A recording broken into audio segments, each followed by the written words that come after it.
हम करने वाले हैं lecture number 7 of chapter work and energy और हमारा आज का टॉपिक है potential energy of an object at a height. Suppose object पहले ग्राउंड लेवल पे है, ठीक है।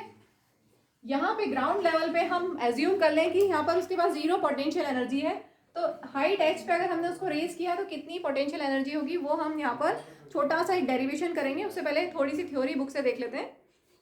N object increases its energy when raise through a height. अगर आप किसी हाइट पे लेके जाओगे ऑब्जेक्ट को तो उसकी एनर्जी इंक्रीज होगी। कौन सी एनर्जी होगी? Gravitational potential energy. This is because work is done on it.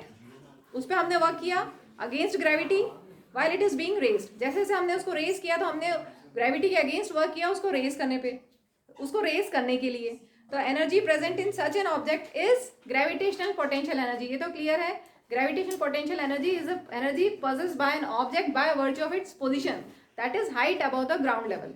ठीक है, तो हाइट, किसी भी हाइट पे अगर आपने किसी ऑब्जेक्ट को रेज किया है तो उसके पास है ग्रेविटेशनल पोटेंशियल एनर्जी। यहाँ आगे दिया है the gravitational potential energy of an object at a point above the ground is defined as work done in raising it from ground to that point, work done in raising the body from ground to that point against gravity. This is gravitational potential energy. It is easy to arrive at an expression for the gravitational potential energy. तो वही हम करते हैं। हमने suppose एक object लिया of mass m और उसको हाइट h तक रेज किया। Take an object, consider an object of mass m and raise to height h। अब हमने उसको रेज किया तो हमने एक फोर्स लगाया, अपनी तरफ से फोर्स लगाया, ठीक है। तो मिनिमम फोर्स कितना होगा to raise the object? Minimum force required to raise the object,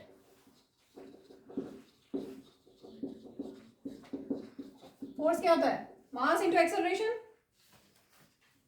कितना होता है force? Mass into acceleration. That is actual में यहाँ पर होगा that is equal to weight of the object. और वेट ऑफ ऑब्जेक्ट क्या होता है? mg। Weight is the force with which object is attracted towards the centre of the earth. पढ़ा है ना ये? It always acts vertically downwards. तो minimum force इस ऑब्जेक्ट को रेज करने में कितना मिनिमम फोर्स लगेगा? वो force will be equal to weight of the object. जितना उस ऑब्जेक्ट का वेट है उतना हमें फोर्स लगाना पड़ेगा, ठीक है। वेट इज अ फोर्स, तो कितना फोर्स हमें लगाना पड़ा जितना उस ऑब्जेक्ट का वेट है। और वेट क्या होता है? mg, ठीक है। इतना क्लियर? तो ये क्लियर है कि हमने फोर्स लगाया, मिनिमम फोर्स लगाया ऑब्जेक्ट के ऊपर। देखो, अगर हम मिनिमम फोर्स से कम फोर्स लगाएंगे तो हम ऑब्जेक्ट को नहीं उठा सकते। अगर वेट ऑफ द ऑब्जेक्ट से कम फोर्स लगाते हैं आप तो आप ऑब्जेक्ट को नहीं उठा सकते हो। मिनिमम फोर्स कितना चाहिए ऑब्जेक्ट को उठाने के लिए? जितना वेट ऑब्जेक्ट का है उतना मिनिमम फोर्स तो आपको चाहिए ही चाहिए, ठीक है। तो ये मिनिमम फोर्स mg है। और वर्क डन, आपने उस पर वर्क किया ना, उस ऑब्जेक्ट को हाइट तक रेस करने में आपने वर्क किया। और वर्क होता है फोर्स इंटू डिस्प्लेसमेंट। फोर्स अभी हमने लिखा mg और डिस्प्लेसमेंट कितना डिस्प्लेस किया इसको h हाइट तक, तो वर्क डन हो गया mgh। और ये जो वर्क है this gate stored up in the body. हमने वर्क किया तो वो बॉडी में स्टोर होगा इन द फॉर्म ऑफ, इसके पास कौन सी एनर्जी आ गई? ग्रेविटेशनल पोटेंशियल एनर्जी आ गई, ठीक है। तो this work get stored up in the body as gravitational potential energy. इसका मतलब work done is same as gravitational potential energy. हमने जितना वर्क किया वो स्टोर हो गया उसमें, और वो कितना है? वर्क डन कितना है? mgh। इसका मतलब ग्रेविटेशनल पोटेंशियल एनर्जी mgh है। बस यही इसका डेरिवेशन था। एक बार बुक से लास्ट में देख लेते हैं। इसको हम ई पी से भी डिनोट कर सकते हैं। ई एनर्जी के लिए और पी पोटेंशियल के लिए। आप ऐसा भी लिख सकते हो जैसे हमने ई के पढ़ा था ना, काइनेटिक एनर्जी के लिए हाफ mv²। यहाँ पर के काइनेटिक था, यहाँ पर ई पी पोटेंशियल के लिए, पोटेंशियल एनर्जी के लिए।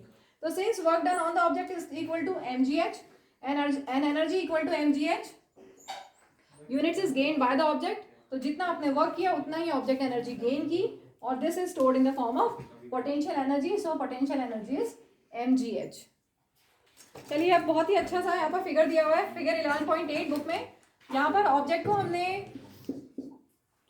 ए पोजीशन से बी पोजीशन तक रेस किया पाथ 1 से, ठीक है। फिर सेम ऑब्जेक्ट को ए पोजीशन से बी पोजीशन तक लेके गए पाथ 2 से। आप कोई भी पाथ फॉलो कर लें, कोई भी पाथ फॉलो कर लें। वर्क डन बाय ग्रेविटी हमेशा mgh ही आएगा। अभी हमने पढ़ा work done is same as gravitational potential energy and that is equal to mgh। तो यहाँ पर h क्या है? h है vertical height. h is vertical height. तो अगर आप यहाँ पर पाथ 1 में देखेंगे तो भी वर्टिकल हाइट h ही रहेगी, और पाथ 2 से लेके जाएंगे तो भी वर्टिकल हाइट तो h ही रहेगी, ठीक है, एच से चेंज नहीं होगा। तो ग्रेविटेशनल फोर्स एक्चुअल में होता है कंजर्वेटिव फोर्स, और कंजर्वेटिव फोर्सेस पे जो वर्क होता है, work done by conservative forces, वो हमेशा इंडिपेंडेंट ऑफ पाथ होता है।